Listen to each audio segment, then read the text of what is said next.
ఇంతసేపు చెప్పిన దాంట్లో కూడా వైఎస్ఆర్కి చంద్రబాబు నాయుడుకి కంపారిజన్ చెప్పారు కానీ జగనన్న ఏం చేశాడు అని ప్రజలు అడుగుతున్నారు. చాలా పెద్ద డిబేట్ చేయొచ్చు దీని మీద. నా పరంగా చూస్తే కనుక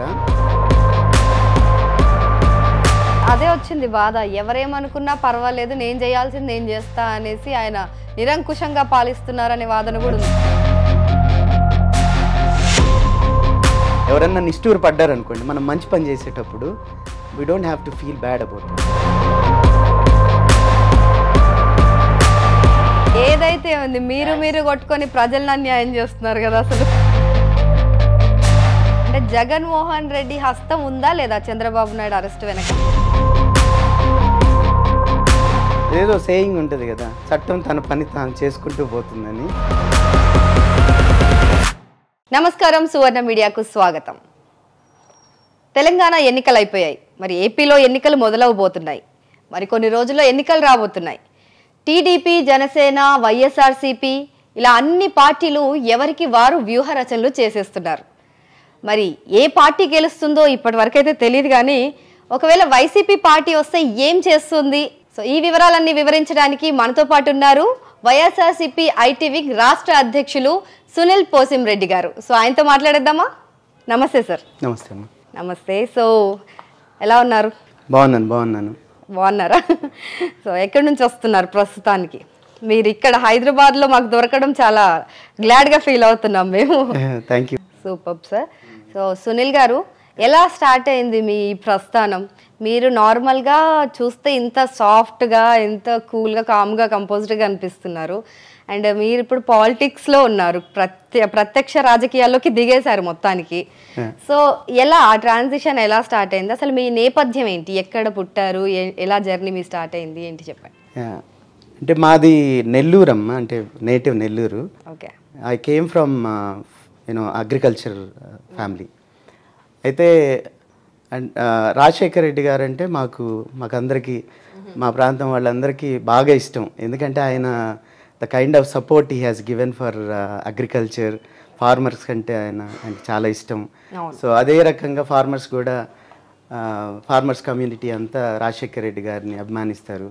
సో ఈ ప్రాసెస్లో ఏంటంటే ఎలక్షన్ అయిపోయిన వెంటనే బాగా థంపింగ్ మెజారిటీతో రెండోసారి మళ్ళీ వచ్చిన గవర్నమెంట్ తర్వాత చనిపోయిన వెంటనే ఆ రాజశేఖర రెడ్డి గారి కుటుంబాన్ని టార్గెట్ చేసి అన్ని పార్టీలు వాళ్ళ కుటుంబం మీద పడడం అనేది ఎవరికి జీర్ణించుకోలేకపోయాము. సో అది దట్స్ సంథింగ్. అంటే ఒక అన్యాయం జరిగేటప్పుడు ప్రజల్లోంచి రివోల్ట్ ఉంటుంది కదమ్మా. సో అట్లాంటి రివోల్టే ఐ థింక్ మా అందరినీ వాళ్ళ ఫ్యామిలీకి మరి ఇంకా దగ్గరగా తీసుకొచ్చింది. సో ఆ ప్రాసెస్లో I wanted to be of Jagananna support in some way or the other. So అప్పటి నుంచి సోషల్ మీడియా ప్లాట్ఫామ్ బిల్డ్ చేసేటప్పుడు అయితే ఏమి, తర్వాత ఇంకా రీసెంట్లీ ఐటీ వింగ్ ఏదైతే పదవి ఏదైతే ఇచ్చారో దాని పరంగా కూడా ఈవెన్ ఇప్పుడు అంతకుముందు వరకు జాబ్ చేస్తున్నాను. I left my job and been part of the party completely. అదే కంప్లీట్గా మీ ఉద్యోగాన్ని పరంగా పెట్టేసి వదిలేసి తృణప్రాయంగా సో జగనన్న బాటలు నడుద్దామని ఏ నమ్మకంతో వచ్చారు మీరు? నమ్మకం అంటే జగనన్న మీద చాలా నమ్మకం మాకు. అంటే ఆయన his personality I have seen him very closely. ఎవరిని కూడా అందరినీ దగ్గరికి తీసుకుంటాడు. And even he's a people oriented person. Commitment కానీ అంతా చూస్తే ఏంటంటే చాలా ఇన్స్పైరింగ్గా ఉంటుంది మాకు అందరికీ. దగ్గరగా చూసి చాలా రోజుల నుంచి చూస్తూ ఉన్నాం కదా, అందరికీ చాలా ఇన్స్పైరింగ్గా ఉంటుంది. సో ఐ థాట్ లైక్ రిస్కే ఇది. To leave my job, family అంతా అంటే ఫ్యామిలీని సపోర్ట్ చేసుకోవడానికి జాబ్ చేస్తాం కదా, అది కొద్ది రోజులు దాన్ని ఆపడం అనేది కొంచెం రిస్కే. But still like we all wanted to support Jagananna in his journey. Okay. So అయితే ఇప్పుడు మీరు మాట్లాడుతుంటే కూడా మాకు ఐటీ ఎంప్లాయీ అదేంటి ఆ ఐటీ వాసనలు అలా తెలుస్తున్నాయి అనమాట మీ నుంచి, మీ మాటల్లో దొర్లుతూ ఉన్నాయి. సో రాజకీయ నాయకుడిలాగా, ప్రత్యక్ష రాజకీయ నాయకుడు కాకుండా ఐటీ వింగ్ అధ్యక్షులానే మాట్లాడుతున్నారు మీరు. అండ్ ఇంకోటి నార్మల్ గా మనము ఉద్యోగ సంఘాలు లేకపోతే కుల సంఘాలు పెట్టుకొని పార్టీకి మద్దతు ఇవ్వడం చూస్తుంటాం. సో వాళ్ళు ఏంటంటే ఆల్రెడీ వాళ్ళకు గొంతు ఎక్కువ ఉంటుంది, గట్టిగా మాట్లాడేయగలుగుతారు. అలా వెళ్ళి ఈజీగా అంటే ఏదైనా డిబేట్ పెట్టినా కూడా ఏం చేసినా కూడా గట్టిగా రాజకీయాల్లో అది కావాలని అంటారు కదా. కానీ ఐటీ ఉద్యోగులు దీనికి చాలా దూరంగా ఉంటారు నార్మల్ గా.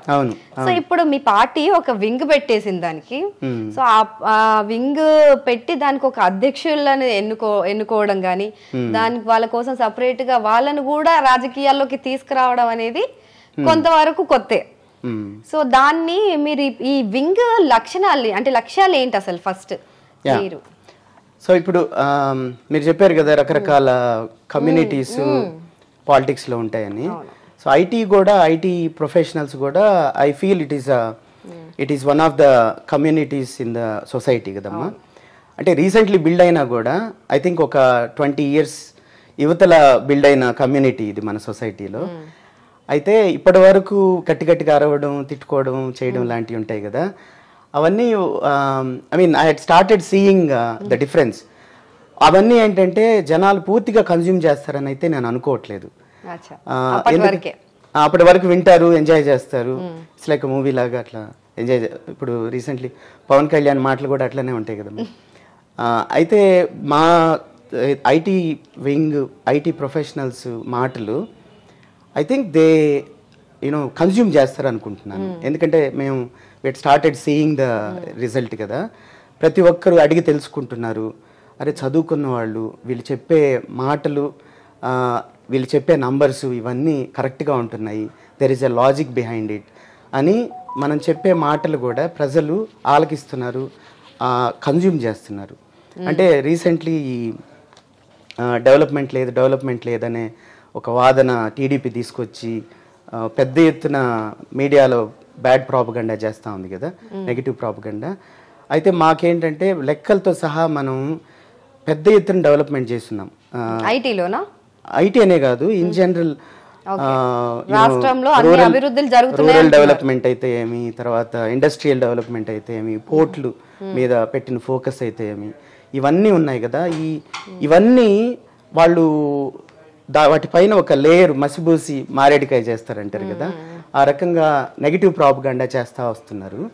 సో అవి మనం చెప్తా వచ్చాం, వీలైన స్పేస్లో వీలైనంత వరకు మాట్లాడుతూ ఉన్నాం అనమాట ఐటీ వింగ్ నుంచి.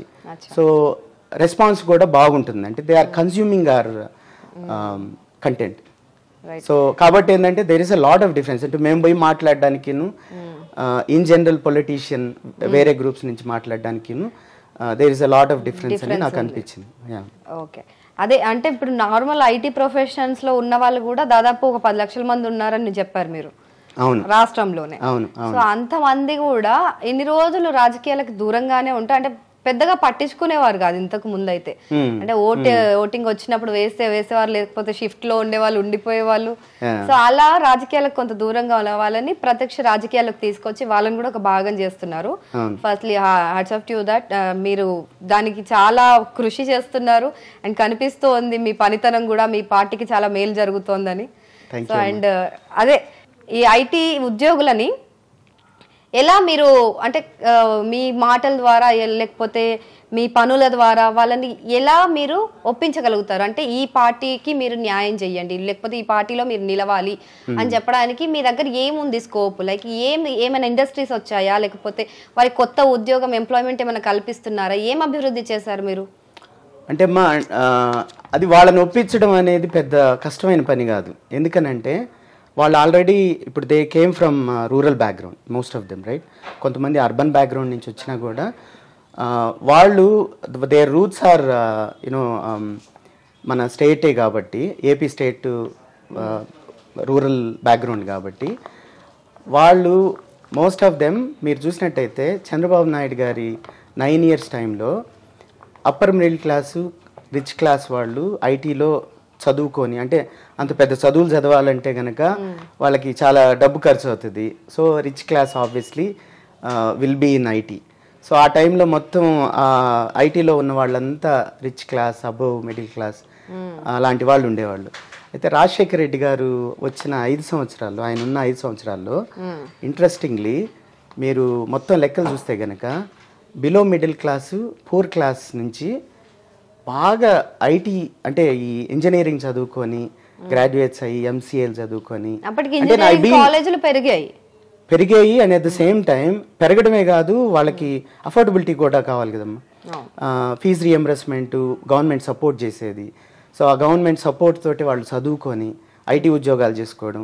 వాళ్ళంతా ఇప్పుడు సే ఒక 10 year experienced or 8 year experienced ఇక అట్లా మొదలై మొత్తం most of the population in IT loves YSR. They all love Jagananna. So అంత లవ్ ఉండబట్టే మీరు చూస్తే కనుక ఏ మీటింగ్కి పోయినా కానీ మాకు ఐటీ మీటింగ్స్కి చాలా రెస్పాన్స్ ఉంటుంది.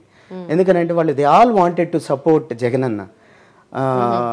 సో ఈవెన్ డెవలప్మెంట్ ఆస్పెక్ట్స్ లో కూడా మరి సేమ్ అదే ఐటీ ఎంప్లాయీస్ లేకపోతే ఐటీ సిబ్బంది వాళ్ళు మీరు చెప్తున్న వాళ్ళు ఎవరైతే ఉన్నారో వాళ్ళందరూ చంద్రబాబు నాయుడు గారు ఆయన జైలుకి వెళ్ళినప్పుడు ప్రొటెస్ట్లు చేసి హైదరాబాద్ లో పెద్ద ఎత్తున సభలు ఏర్పాటు చేసి ఆయనకు కూడా మద్దతు ఇస్తున్నారు కదా. మరి అంటే ఆయనకి ఇచ్చిన మద్దతు మీరు చూసినట్టయితే వాళ్ళు ఎక్కువ మంది ఐటీ వాళ్ళు ఉండరు.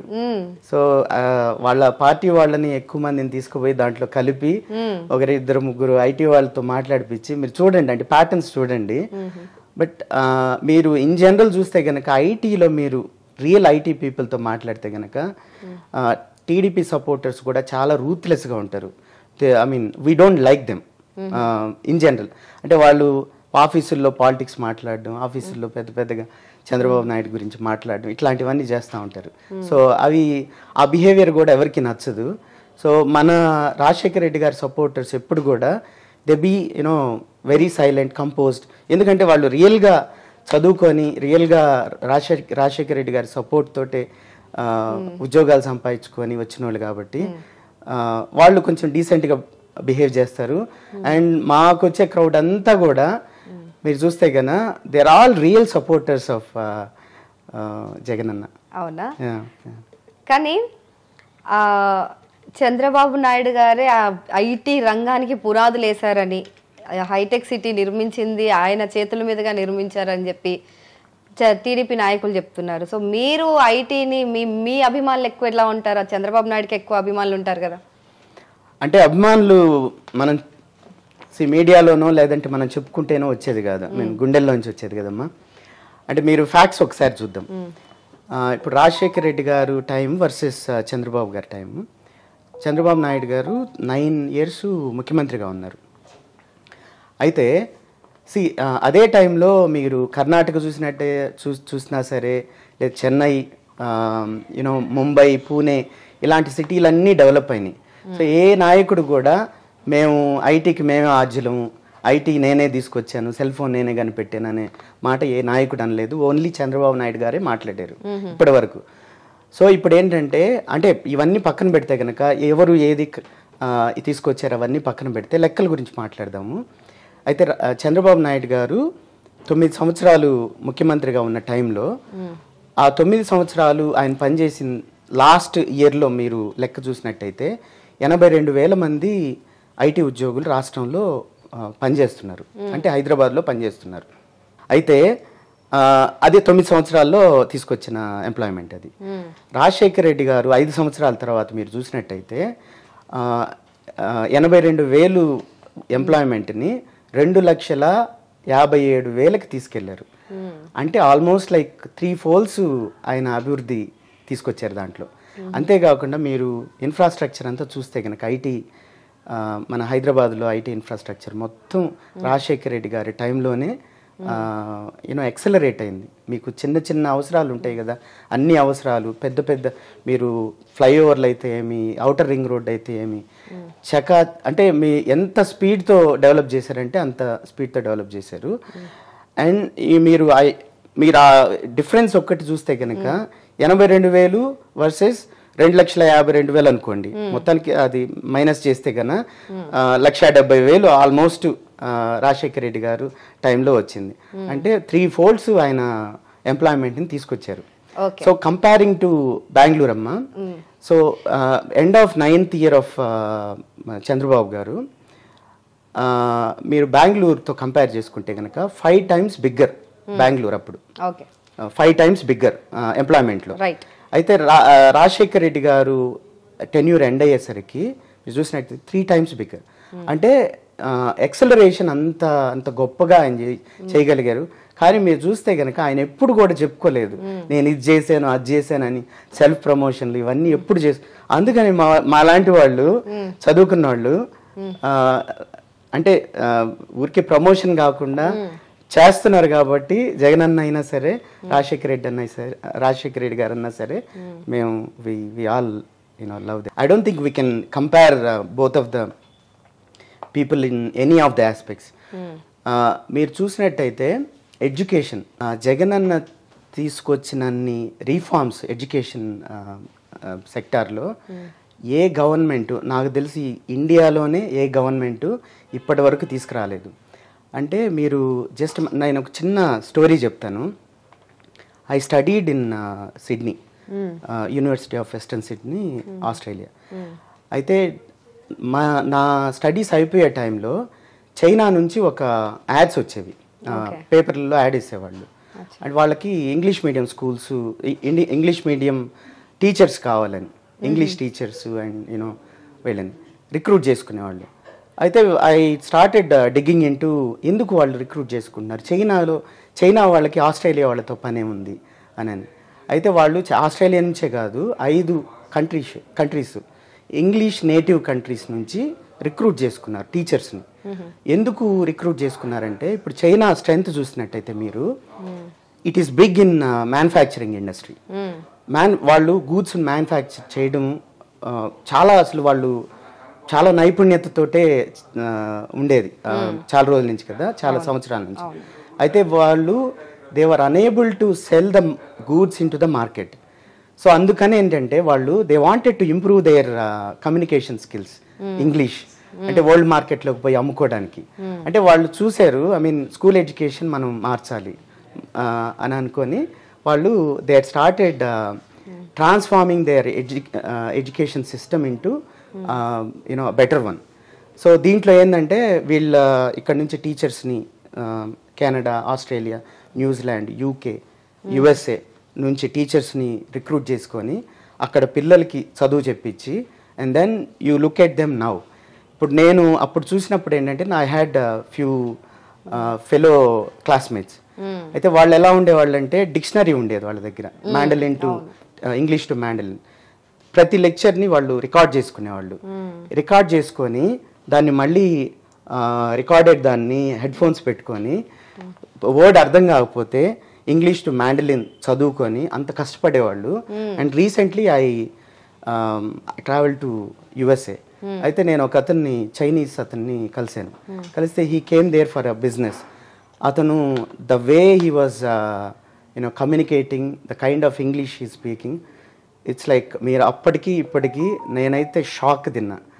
సో అలాంటి ట్రాన్స్ఫర్మేషన్ మన స్టేట్లో రాబోతుందమ్మా.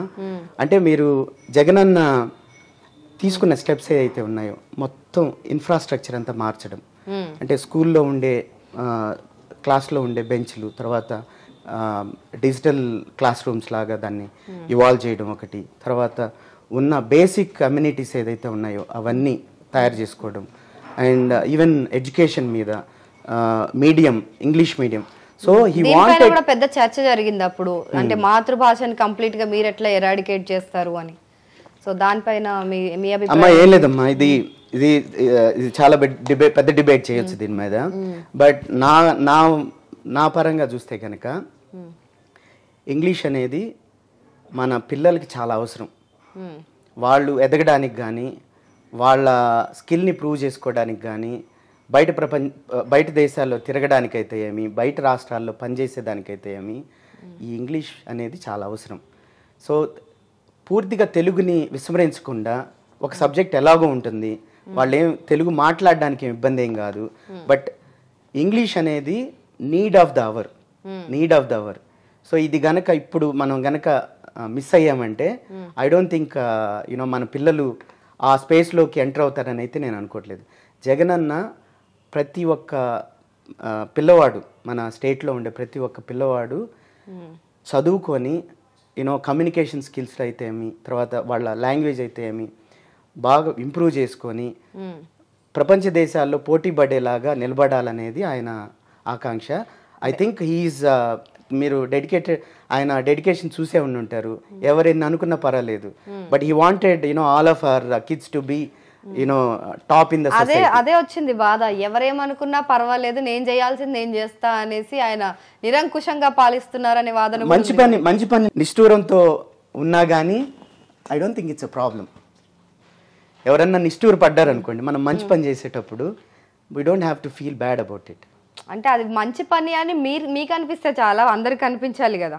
అందరికి అనిపించే మంచి పని. టీడీపీ వాళ్ళకి ఎప్పుడు అనిపిస్తుంది? టీడీపీ వాళ్ళకి ఏ పని చేసినా మంచి పనిలాగా కనపడదమ్మా. అవునా? సో మీకు అట్లాంటి అండర్స్టాండింగ్ ఉంది మీ పార్టీకి టీడీపీ పార్టీకి? వాళ్ళు ఏది చేసినా మీకు నచ్చదు, మీరు అంటే ఒకటే ఎగ్జాంపుల్, నేను ఇప్పుడు చెప్పిన స్కూల్ ఎడ్యుకేషన్ ఏదైతే రీఫార్మ్స్, తర్వాత the way Jagananna is making it to happen, right? అది దాన్ని యాక్సెప్ట్ చేయలేని ఒక పార్టీ ఇంకా ఏ పనిని యాక్సెప్ట్ చేస్తుందని అయితే నేను అనుకోను. తర్వాత వైజాగ్, కర్నూలు 3 రిజిస్టర్ అయ్యాయా? అలా ఏమన్నా రిజిస్టర్ అవ్వడం అంటే this is the way we wanted to go ahead. So ఇది డీసెంట్రలైజేషన్ పద్ధతిని అభివృద్ధి చేద్దామని. మనం ఇంతకుముందు ఏది మన మద్రాస్ ప్రావిన్స్ నుంచి స్టేట్ డివైడ్ అయినప్పుడు మెడ్రాస్ని వదులుకోవాల్సి వచ్చింది. తర్వాత ఈ 2 తెలుగు స్టేట్లు మళ్ళా డివైడ్ అయినప్పుడు హైదరాబాద్ని వదులుకోవాల్సి వచ్చింది. అయితే ఇప్పుడు ఏంటంటే 3 ప్రాంతాలు ఉన్నాయి కాబట్టి, రాయలసీమ, కోస్తా, ఉత్తరాంధ్ర 3 ప్రాంతాలు ఉన్నాయి కాబట్టి 3 ప్రాంతాలు సమంగా అభివృద్ధి చెందాలంటే మనకి పొలిటికల్లీ మనకి 3 స్టేట్ 3 సిటీల్ని డెవలప్ చేసుకోవాలి. 3 సిటీలను డెవలప్ చేసుకోవాలంటే ఒకటి లెజిస్లేటివ్ క్యాపిటల్, అది ఎలాగో ఉంది మనకి అమరావతి, వాళ్ళు ఇనిషియేట్ చేస్తున్నారు, దాంట్లో అసెంబ్లీ కూడా కట్టున్నారు. Will continue it as a legislative capital. And Visakha will be our executive capital. Legal capital కింద కర్నూలు ఉండబోతుంది. సో ఇది కేవలం డెవలప్మెంట్ అప్రోచ్ మీదనే మా నాయకుడు జగన్మోహన్ రెడ్డి గారు తీసుకున్నారు. సో అమరావతి ఒక్కటే ఉండాలని చెప్పి గత 2000 చిల్లర రోజులుగా వాళ్ళు పోరాడుతున్నారు అనమాట. అమరావతి రైతులు అమరావతిని మాత్రమే మనకి రాజధానిగా ఉంచాలి, 3 రాజధానులు అవసరం లేదు, మా దగ్గర ల్యాండ్ పూలింగ్ జరిగింది. సో ఇప్పుడు మళ్ళీ తర్వాత ఇప్పుడు అభివృద్ధి చెయ్యము, 3 రాజధానులు పెడతామంటే మా దగ్గర ఎందుకు తీసుకున్నారు, మమ్మల్ని ఎందుకు ఇన్నేళ్ల పాటు మమ్మల్ని ఇలా వృధాగా ఉంచడం ఏంటి అంటే వాళ్ళు కూడా ఆశలు పెట్టుకొని ఉంటారు కదా, మరి దాన్ని ఎందుకు డెవలప్ చేయట్లేదు అనేది ప్రశ్న. అంటే this is something debatable thing. ఎంతమంది వచ్చారు, ఎంతమంది ఆ టెంట్లలో కూర్చొని రోజు నిరసనలు చేశారు అనేది నేను ఒక కామెంట్ చేస్తాను, that's a debatable thing. But అది పక్కన పెడితే గనక, ఈ రైతులు ఈ కాన్సెప్ట్ ఇదంతా పక్కన పెడితే గనక, ల్యాండ్ పూలింగ్ ద్వారా 52,000 ఏకర్స్ పూల్ చేశారు. నాకు తెలిసి అది దానంత బూతు ఈ హోల్ పొలిటికల్ సిస్టంలో ఏది ఉండదని నేను అనుకుంటున్నాను. బూత్ అని అంటే నేను ఒక క్విక్ క్యాలిక్యులేషన్ చెప్తా. మన ఉమ్మడి రాజధానిగా హైదరాబాద్ ఉంది కదా, హైదరాబాద్లో మీరు చూసినట్టయితే 70 to 80 lakh స్క్వేర్ ఫీట్స్ మనం యూటిలైజ్ చేసాం ఉమ్మడి క్యాపిటల్లో. ఒక క్యాపిటల్ యూటిలైజేషన్ స్పేస్ అంటే మీరు ఏకర్స్ కింద చూస్తే కనుక 1500 ఎకరాలు అవసరం ఉన్నింది అప్పుడు. అంటే మొత్తం గవర్నమెంట్ ఆఫీసెస్ అయితే ఏమి, అసెంబ్లీ అయితే ఏమి, తర్వాత సెక్రటేరియట్ అయితే ఏమి, ఇలాంటి అవసరాలు. సో ఇప్పుడు మీరు 1500 ఎకరాలు మన ఒక క్యాపిటల్ బిల్డ్ చేయడానికి అవసరం ఉంటుంది. తర్వాత దాంట్లో మనకి కావాల్సిందల్లా 70 నుంచి 80 లక్షల స్క్వేర్ ఫీట్స్ కన్స్ట్రక్షన్కి ఖర్చు అవుతుంది. మనకి స్టేట్లో సరే బైఫికేషన్ అయిపోయింది, స్టేట్లో మనకు కావాల్సింది ఏంది, ఇప్పుడు గవర్నమెంట్ అవసరాలకి బిల్డింగ్లు కావాలి, అంతే కదమ్మా. టు గెట్ స్టార్టెడ్ విత్ ఒక సీడ్ క్యాపిటల్ అవసరం ఉంది. సీడ్ క్యాపిటల్కి మనకి ఎంత అవసరం ఉంది, ఇప్పుడు నేను ఇంతకుముందు చెప్పినట్టుగా ఒక 1500 ఎకరాలు, దాంట్లో మనకి ఒక 70 లక్షలు పోనీ ఒక కోటి స్క్వేర్ ఫీట్స్ కన్స్ట్రక్షన్ చేసామంటే క్యాపిటల్ రెడీ అయిపోద్ది. దానికోసము 50,000 ఎకరాలు రైతుల నోళ్లు కొట్టి తీసుకొని దాన్ని డెవలప్ చేస్తావో లేదో తెలియదు. వాళ్ళకి 25% వెనక్కిస్తానంటాము. అసలు రైతుల నిజంగా స్వార్థం లేని రైతు అయి ఉంటే కనుక దీన్ని అసలు యాక్సెప్ట్ చేయడు. ఎంతోమంది ఎంతో బాధపడి ఉంటారని నేను అనుకుంటున్నాను. అంటే వాళ్ళ జీవనాధారం అక్కడే నివాసం ఉండి వాళ్ళనంతా అక్కడి నుంచి ఎల్లగొట్టి, అది నాకు తెలిసిన అయితే నాలాంటి ఎడ్యుకేటెడ్ పర్సన్ అప్పుడు కాదు కదా ఇప్పుడు కాదు ఎప్పుడు యాక్సెప్ట్ చేయడు దీన్ని. ఫస్ట్ థింగ్, ఇప్పుడు ఏదో అభివృద్ధి జరుగుతుంది, మా పిల్లలు బాగుంటారు, పిల్లల భవిష్యత్తు అనుకుంటున్నారు కానీ ఉన్న పళ్ళంగా ల్యాండ్ నాది కాదు, నా ఇల్లు నాది కాదు, ఎంతో నెలకు సంవత్సరానికి ఇంత ఇస్తామని అంటారు. అది ఎప్పటికవ్వాలా, అసలు డెవలప్మెంట్ అవుతుందా లేదా? ఒక capital out of nowhere build అవ్వాలంటే మాటలా దగ్గర 30 నుంచి 50 సంవత్సరాలు. అంటే ఆల్రెడీ స్మార్ట్ సిటీస్ అని చెప్పి ఏదో ప్లాన్ చేసి ప్రణాళిక మొత్తం చూపించి ప్రజల నుంచి ల్యాండ్ పూల్ చేశారు. ఇవన్నీ తెలుగుదేశం వాళ్ళు రియల్ ఎస్టేట్ వ్యాపారాలు చేసుకోవడానికి కోసంగా జనాలకు చెప్పిన మాటలు. కానీ అండర్నీత్ ఏం జరిగిందంటే రియల్ ఎస్టేట్ వ్యాపారం జరిగింది. 52,000 ఎకరాలు వాళ్ళు ల్యాండ్ పూలింగ్ చేసిన తర్వాత రైతులకు రిటర్న్ చేయాల్సింది ఎంత? 25% ఆఫ్ ద పూల్డ్ ల్యాండ్ కదా. సో మిగతాదంతా ఏం చేస్తున్నట్టు వాళ్ళు? అదే వాళ్ళకి అభివృద్ధి ఇచ్చుంటే మీరు ఇంకో అవకాశం ఇస్తే తెలుస్తుందేమో మరి. సో ఇంకొకటి ఏంటంటే, మీరు ఈ అభివృద్ధి దీని మీద మాలాంటి వాళ్ళు అప్రిషియేట్ చేస్తుండే వాళ్ళు ఎలా అంటే, ఇప్పుడు విజయవాడ ఉంది, లేదంటే గుంటూరు ఉంది. సో పోనీ వాళ్ళు ఆ ప్రాంతంలోనే చేయాలనుకుంటున్నారు. విజయవాడ కానీ గుంటూరు కానీ ఎక్స్టెండ్ చేసుకుంటూ అరౌండ్ ఒక 10,000 crores కల్లా నీకు సీడ్ క్యాపిటల్ రెడీ అయిపోద్ది. అండ్ దెన్ మీకు అక్కడి నుంచి కావాల్సింది ఏంది? అభివృద్ధి అంతా చుట్టూ జరగద్ది. మన రైతులే కదా బాగుపడతారు. ఏదన్నా రియల్ ఎస్టేట్ ఏదన్నా బెనిఫిట్స్ వస్తే కనుక మన రైతులకే కదా వస్తుంది.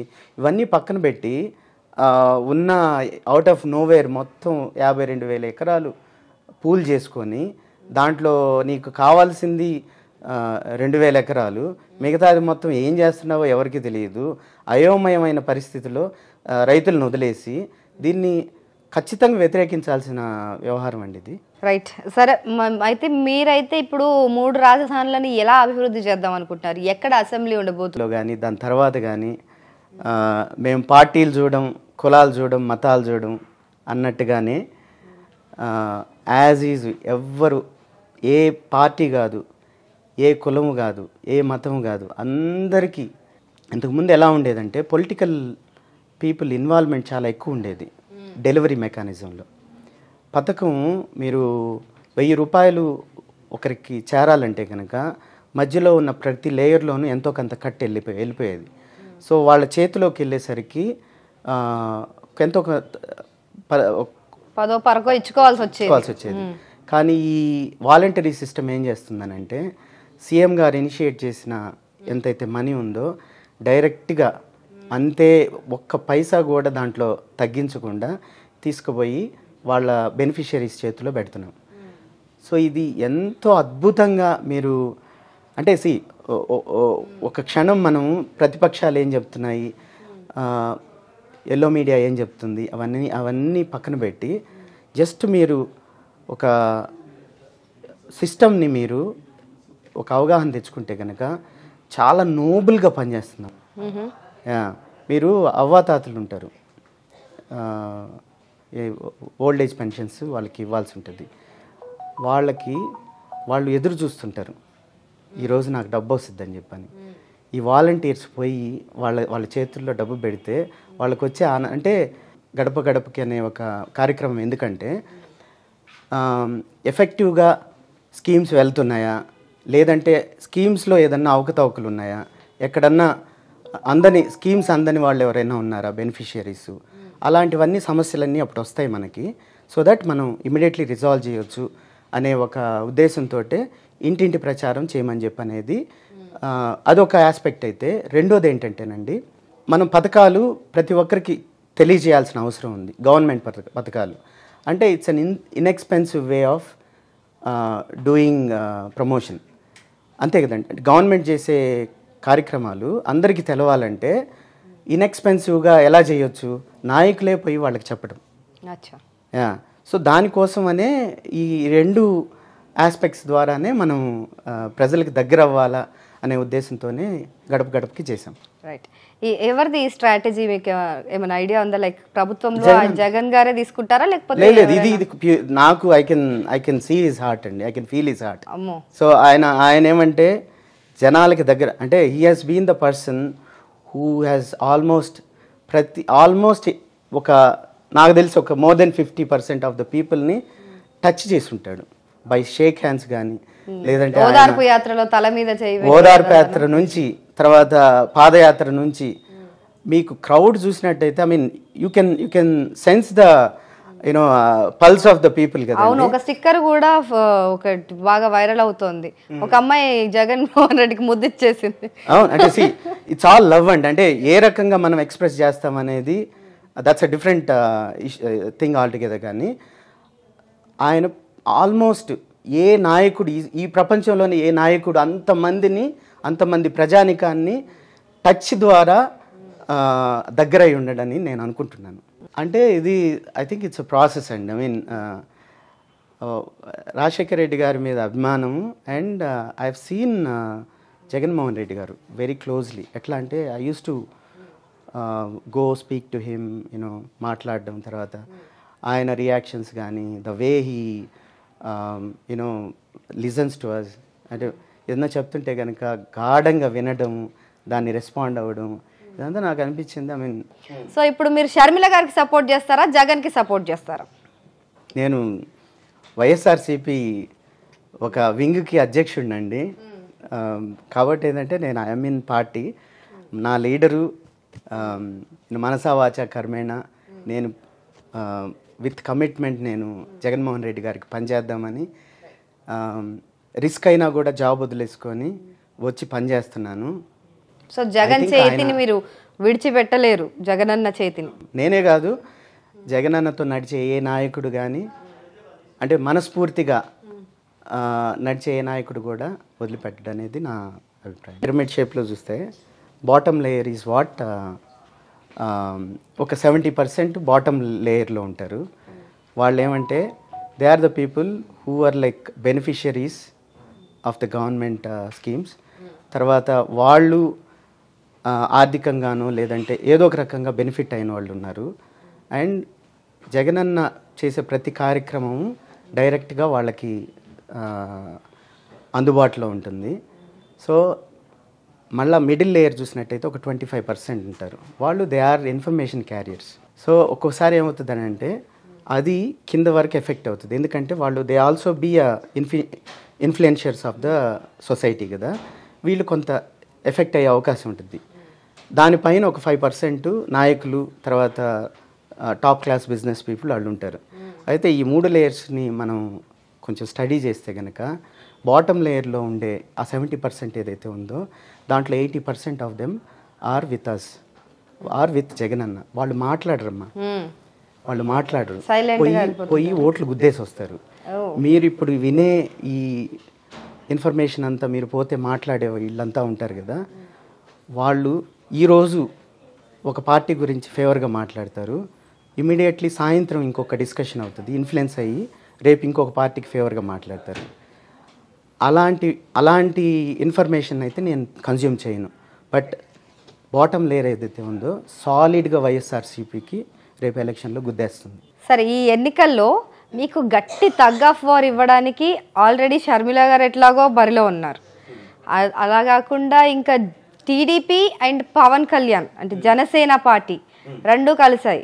సో ఇప్పుడు మిమ్మల్ని ఎదుర్కోవడానికి ఇన్ని అస్త్రాలు బలంగా ఉన్నప్పుడు మీ వ్యూహం ఏంటి ఎదుర్కొనేది? మా వ్యూహం మా నాయకుడే.